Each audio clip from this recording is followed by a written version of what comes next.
Time management کے حوالے سے ہم نے ایک ورکشاپ شروع کرائی ہوئی ہے. اس کا تھوڑا سا میں آپ کو کچھ تعارف کروا دوں کہ اس کے کیا فائدے سامنے آئے. میں نے ایک مرتبہ کہیں بیان میں یہ بات ذکر کی تھی کہ ہم ایک ڈیجیٹل خانقاہ کھولیں گے. سنا ہوگا آپ لوگوں نے, ڈیجیٹل کہہ لیں یا ٹیکنیکل کہہ لیں.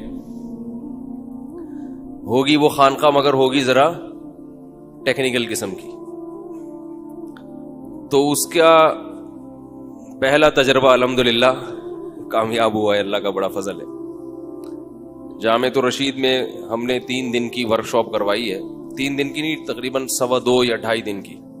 ابھی مکمل نہیں ہوئی ہے, تھوڑی سی باقی ہے. میں 2 دن سے مسلسل اسی میں مصروف تھا, تو ابھی صرف بیان کے لیے آیا ہوں, پھر واپس جانا ہے. اس میں تقریباً 18 یا 20 کے قریب شرکا تھے, اور اس میں ہمارا شیڈول یہ تھا رات کو 9:30 بجے سونا ہے اور صبح 4 بجے اٹھنا ہے. سمجھ رہے ہیں اچھے بچے کیسے کب سوتے ہیں رات کو؟ ویسے تو رات کو جب آپ 9 بجے سو رہے ہیں 10, 11, 12, 1, 2 5 گھنٹے بہت ہیں. 5 گھنٹے رات سونے کے لیے بہت ہے. 2 بجے اٹھنا چاہیے. لیکن یہ بھی سلوک کی پہلی منزل ہے. خانقاہ میں تو 17 منزلوں تک لے کے جاتے ہیں نا, تو یہ ابھی سلوک کی کیا تھی کہ چلو رات کو آپ 9 بجے سو جاؤ, پھر صبح کوئی آپ ٹینشن میں نہ ہو, آپ کو 9:30 بجے سو جاؤ, غم نہ ہو کہ ہمیں کم سلایا گیا ہے, لیکن صبح اٹھ جاؤ اچھے بچوں کی طرح. کتنے بجے؟ تو الحمدللہ تمام شرکاء کو ہم نے رات کو بلایا تھا, عشاء سے پہلے کھانا کھلایا, عشاء کے فوراً بعد ہم نے ان کو اچھے بچوں کی طرح 18 لڑکے تھے, سب ایجوکیٹڈ, کچھ بیٹھے ہوئے, ان کا میں ابھی تھوڑا سا تعارف بھی کرواؤں گا. آپ آ جائیں آگے. یہ دمام سے آئے ہیں ورکشاپ میں شرکت کرنے کے لیے. بیٹھے ابھی میں بلاتا ہوں آپ کو. تو سارے ماشاءاللہ یونیورسٹیوں کے پڑھے لکھے لڑکے, اور اکثریت ان میں دینداروں کی تھی. دینداروں کا مطلب جو گیٹ اپ دینداروں والا, اکثریت کا ایسا تھا. باقی تو کون دیندار ہے کون نہیں ہے اللہ ہی بہتر جانے. اس میں جو شیخ صاحب تھے, ٹھیک ہے, جو پیر صاحب یعنی ہم جو بنے ہوئے تھے وقتی طور پر, میں نے ان کو پہلے بتا دیا کہ 3 دن کے لیے تمہارا پیر و مرشد کون ہے؟ میں ہوں. اس کے بعد بھلے نہ نہیں ہے, کوئی بھی نہیں ہے, فی الحال آپ کا پیر و مرشد کون ہے؟ ایسا ہی کہا تھا نا بھائی پہلے دن. ان کو مغرب کے بعد سب کو بلایا جامعہ میں. مغرب کے بعد سے ہم نے کہا ہمارا کام کیا ہو گیا ہے سٹارٹ.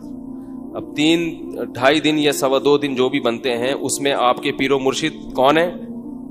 میں نے کہا فی الحال آپ مجھ سے بیعت ہو. عشاء سے پہلے کھانا کھایا, عشاء کے فوراً بعد اچھے بچوں کی طرح.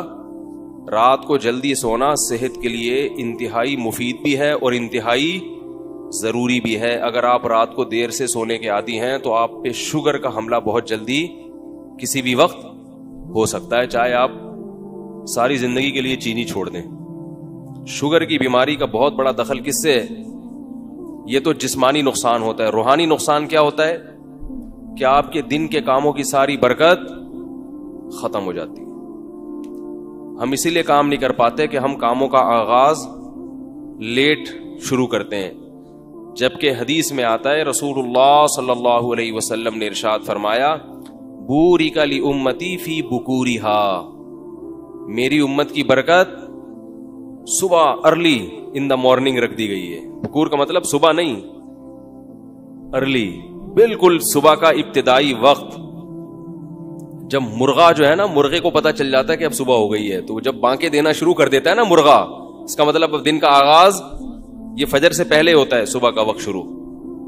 سمجھ رہے ہو کہ نہیں سمجھ رہے؟ تو 4 بجے ماشاءاللہ یہ لوگ اٹھے. آدھا گھنٹہ ان کو تہجد کا دیا گیا. آدھے گھنٹے میں تہجد, دعائیں, جو بھی معمولات ہیں وہ کرنے ہیں. میں نے کہا ساری زندگی نہیں کرنا, لیکن فی الحال کر لو, اللہ نے چاہا تو باقی زندگی میں بھی انشاءاللہ عادت. بعض دفعہ شیطان کہتا ہے یار یہ کون ٹینشن ہے تو اتنی, تو بھائی ابھی کر لو, تو اللہ نے چاہا تو انشاءاللہ عادت پڑ جائے گی. تو پھر 4:30 بجے ان کو ہم نے جامعہ کے قریب گراؤنڈ میں بھگایا. 18 لڑکے تھے نا. میرا خیال یہ تھا کہ میں مولوی ہوں تو سب سے سست میں ہوں گا, یہ تو ماشاءاللہ یونیورسٹیوں سے فارغ ہیں, میڈیکل ایک ڈاکٹر بھی ہیں ہمارے پاس, کوئی انجینئر ہے, کوئی ڈاکٹر ہے, کوئی بزنس مین ہے, اور ماشاءاللہ ہیں بھی.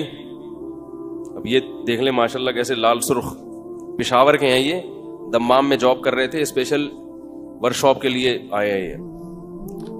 تو لیکن جب اندازہ ہوا تو پتہ یہ چلا کہ ہم لوگ بھاگنے میں, چپل چرا کے بھاگنے میں تو بہت تیز ہیں, کسی کی گھنٹی بجا کے بھاگنے میں تو, ویسے ہی مذاق کر رہا ہوں, ایسا نہیں چپل وپل کوئی نہیں چراتا بھائی, لیکن ہم ویسے جو ہے نا, یعنی اکثر ساتھیوں کی حالت یہ تھی کہ 2-4 قدم چلنے کے بعد ان کا سانس, بولو بھائی 2-4, ایسا ہی تھا نا. جہاں میں کہیں جھوٹ موٹ بولوں تو بتا دیں کہ یار مولوی صاحب یہ غلط بول رہے ہو, یار ایسا نہیں کرو, گواہ کے طور پر بٹھایا ہوا. 2-4 قدم چلتے تو سانس کیا ہو جاتا, سے اندازہ ہوا کہ معاملہ بہت زیادہ, یار ابھی 30-35 سال آپ کی عمر ہے, آپ صبح 4 بجے جب آکسیجن کا تناسب ہوا میں بہت زیادہ ہوتا ہے, آپ ویسے ہی فریش ہوتے ہو, اس وقت آپ 2 قدم جاگنگ نہیں کر سکتے, تو اس کا مطلب ہے کہ آپ کیا تیر مارو گے دنیا میں بھائی. انسان کچھ بھی کرتا ہے نا, بڑے بڑے کام, اس کے لیے صحت کا اچھا ہونا ضروری ہے. تو مجھے اندازہ ہوا کہ یہ معاملہ بہت زیادہ کیا چل رہا ہے, داڑیاں بھی ہیں ماشاءاللہ, نماز بھی پڑھتے ہیں, تو چل ہی نہیں سکتے. چلو 50 سال کا آدمی ہو, اسے بھاگتے ہوئے تھوڑا سا وہ ہو رہی, تو 35 سال کے. تو میں نے ان لوگوں سے کہا کہ بھائی آپ بھاگیں, یہ خانقاہ ہے. اب آپ کہیں گے کس قسم کی خانقاہ ہے یار, خانقاہ میں تو ذکر اللہ ہوتا ہے, اللہ اللہ سکھاتے ہیں. اللہ کے بندو, جیسے نماز روزہ ضروری ہے, مسلمان کو من حیث القوم دنیا میں دین کو غالب کرنے کے لیے, یا اللہ اس کے رسول نے جو ہمیں حقوق بتائے ہیں, جو اللہ اس کے رسول کے حقوق ہیں, ان کو پورا کرنے کے لیے بھی تو کوئی جسم میں اسٹیمنا ہونا چاہیے کہ نہیں چاہیے. یہ جو نبی نے فرمایا المؤمن القوی خیر من المؤمن الضعیف, طاقتور مومن کمزور مومن سے اللہ کو زیادہ محبوب ہے. تو یہ کیوں فرمایا آپ نے؟ اس لیے کہ وہ صحابہ میں اگر یہ قوتیں نہ ہوتی تو روم اور فارس کو فتح کر لیتے. وہ تو ایسے ہی ہوتا بنی اسرائیل کی طرح. موسیٰ علیہ السلام نے بنی اسرائیل کو کہا جاؤ فلاں قوم سے لڑو, تو انہوں نے کہا ہم نہیں لڑ سکتے بھائی, وہ تو بہت بڑا مسئلہ ہے وہاں پہ, ٹھیک ہے نا. اذهب انت وربک فقاتلا, آپ جائیں, آپ کا رب جائے, لڑیں, فتح ہو جائے تو ہمیں بتا دینا, ہم بھی آ جائیں گے پیچھے پیچھے. اور کتنے مواقع تھے, سست آدمی دنیا میں کوئی بھی کام نہیں کر سکتا. پھر ان سے کہا گیا کہ یہ کر لو, گائے ذبح کر لو, یار یہ بڑی ٹینشن والا کام ہے, کس قسم کی ہو, فضول قسم کے سوالات. بنی اسرائیل کو جو بھی کہا جاتا, کوئی بھی آرڈر دیا جاتا, بنی اسرائیل پہلی دفعہ میں وہ کام نہیں کرتے تھے. کیوں؟ غلام تھے. حالانکہ پیغمبروں کی اولادیں تھیں. بنی اسرائیل کس کی اولاد تھی؟ یعقوب علیہ السلام کی اولاد کو بنی اسرائیل کہا جاتا ہے. پیغمبروں کی اولاد ہے, نہ اس سے گائے ذبح ہو رہی ہے, نہ کوئی اور شریعت کا حکم اس پر اس سے عمل ہو رہا ہے. کیوں؟ اس لیے کہ ایک طویل عرصہ تک فرعون کی غلامی میں اس نے زندگی گزاری, تو مینٹل اپروچ غلاموں والی ہو گئی.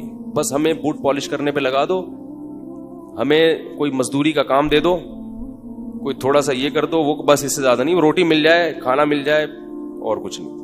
تو ٹھیک ہے, دنیا کی محبت کی حد تک تو اتنا ہی ہے کہ روٹی مل جائے, لیکن اللہ نے اور بھی تو کام ہمارے ذمہ لگائے ہیں نا, بڑے بڑے کام, تو وہ نہیں کرتے تھے. یہ ہندوستان میں جب انگریز آیا ہے نا, تو انگریزوں نے یہ بات لکھی ہے کہ یہ جو مغل بادشاہ تھا نا آخری, کیا نام تھا اس کا, بہادر شاہ ظفر, میں اس کے مزار پہ گیا ہوں, وہاں مزار پہ کوئی حاضری دینے نہیں گیا, ویسی عبرت کے لیے بادشاہ کے مزار پہ, اس کی شاعری پڑھی میں نے وہاں جا کے, کیونکہ ہم مزاروں والے بولو بھائی نہیں ہے. جب بھی کوئی پوچھا کرے نا آپ فلاں, وہ جمعے کے بیان میں کہہ رہا تھا کہ وہ مزار تھا وہاں ان کا, کیا نام ہے یار, عبداللہ شاہ غازی کا, تو وہ میں ٹرین کا سفر بتا رہا تھا, بھول گیا تھا. تو وہ اس میں یہی تھا کہ میں نے ان سے کہا کہ آپ جن بابا کے مزار پہ جا رہے ہو نا, ان کا مزار ماڑی پور میں بھی ہے.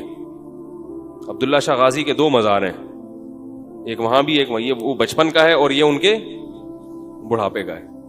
ایسا چل رہا ہے. 2-2 3-3 مزار بھی چل رہے ہیں بزرگ کے. بھائی دکانیں ہیں یہ, بزرگوں کے ناموں کو کیا کرایا جاتا ہے, کیش. کچھ بھی بنا کے تختی لگا دو, پبلک طواف کرنا. جیسے ایک آدمی عجائب گھر گیا تو ایک کھوپڑی رکھی ہوئی تھی, پوچھا یہ کس کی کھوپڑی ہے؟ وہ عجائب گھر والوں نے تو پیسے بنانے کے لیے بنایا, نوادر لا کے رکھ دیے. کیا ثبوت ہوتا ہے کہ یہ جیسے لاہور کا عجائب گھر ہے نا, حضرت علی کی تلوار, حضرت فاطمہ کی چادر, کچھ بھی نہیں ہے وہ, نہ حضرت علی کی تلوار ہے اور نہ حضرت علی کی پگڑی ہے, کچھ بھی نہیں, کوئی ثبوت نہیں ہے. یہ جو منہ مبارک دکھائے جاتے ہیں نبی کے, کوئی ثبوت نہیں ہے. پتہ نہیں اللہ معاف فرمائے کس کا بال اٹھا کے محمد صلی اللہ علیہ وسلم کی طرف منسوب کر دیتے ہیں. بہت بڑی گستاخی ہے یہ. تو کوئی سند نہیں ہے اس کی کہ یہ نبی صلی اللہ علیہ وسلم کا بال ہے. ایک حدیث ہم بغیر سند کے نہیں لیتے, تو آپ صلی اللہ علیہ وسلم کے جسم اطہر سے نکلا ہوا ایک ٹکڑا, آپ کے جسم کا حصہ, وہ بغیر سند کے کیسے مان لیں بھائی اس کو؟ کون اس کی گارنٹی دیتا ہے کہ مجھ سے فلاں نے بتایا؟ کوئی سند تو لے کر آؤ اس کی. تو وہ وہاں گئے عجائب گھر, ایک آدمی گیا تو ایک کھوپڑی رکھی ہوئی ہے, ویسے ہی پیسے بنانے کے لیے رکھی ہوئی تھی. اب جھوٹ تو پکڑا جاتا ہے نا. اس نے پوچھا یار یہ کس کی کھوپڑی ہے؟ انہوں نے کہا یہ سکندر اعظم کی کھوپڑی ہے. اس نے کہا یار تھوڑی دیر پہلے میں دیکھ کر آیا تھا, ایک چھوٹی سی کھوپڑی تھی, اس کے بارے میں نے ملازم سے پوچھا, اس نے بھی بتایا کہ یہ کس کی ہے, سکندر اعظم کی. اب وہ پھنس گیا. تو اس نے کہا وہ بچپن کی کھوپڑی ہے, یہ ان کے بڑھاپے کی کھوپڑی. ہم نے احتیاطاً دونوں قسم کی کھوپڑیاں جمع کر کے رکھی ہوئی ہیں, بچپن کی بھی ہے اور بڑھاپے کی بھی ہے. تو خیر,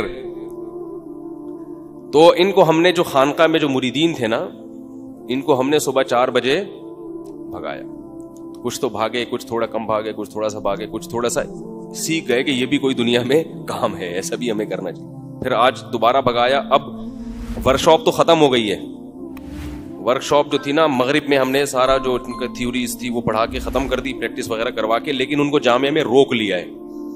روکا اس لیے کہ اگرچہ آپ کی چھٹی ہے, مگر آپ آج دوبارہ عشاء سے پہلے کھانا کھائیں گے, عشاء کے بعد آپ فوراً سو جائیں گے, صبح 4 بجے اٹھ کے دوبارہ کیا کریں گے. اب میں بھی وہیں جاؤں گا, میں بھی صبح 4 بجے میں وہاں پہنچوں گا. شیخ صاحب نہیں ہو تو پھر فائدہ کیا ہے؟ پیر صاحب سو رہے ہیں خراٹے لے کے, مریدین کیا کر رہے ہیں, بھاگ رہے ہیں, کہیں ہمیں مروا رہا ہے. اور میں ایسا شیخ ہوں جو اپنی اصلاح کے لیے یہ کام کر رہا ہوں. ان کو پہلے میں نے بتا دیا کہ میں بھی 17ویں منزل پر نہیں ہوں, میں بھی پہلی منزل پر ہی ہوں. تو مقصد یہ ہے کہ ہم بھی سیکھ لیں گے اس بہانے, آپ کو بھی سکھا دیں گے تو ہم بھی سیکھ لیں گے. تو پہلے ہم نے بتا دیا کہ ہم زیادہ فنٹر گیری کی ضرورت نہیں ہے, ٹھیک ہے, ہم بھی آپ جیسے ہی ہیں, آپ جیسے ہی نالائق ہیں. سب پیر مرید سب ایک جیسے ہیں اس میں. ایسا جب ڈیجیٹل خانقاہ ہے تو پھر اس کے اصول بھی نرالے ہیں نا. عام خانقاہ میں اصول یہ کہ پیر پہنچے ہوئے ہوتے ہیں,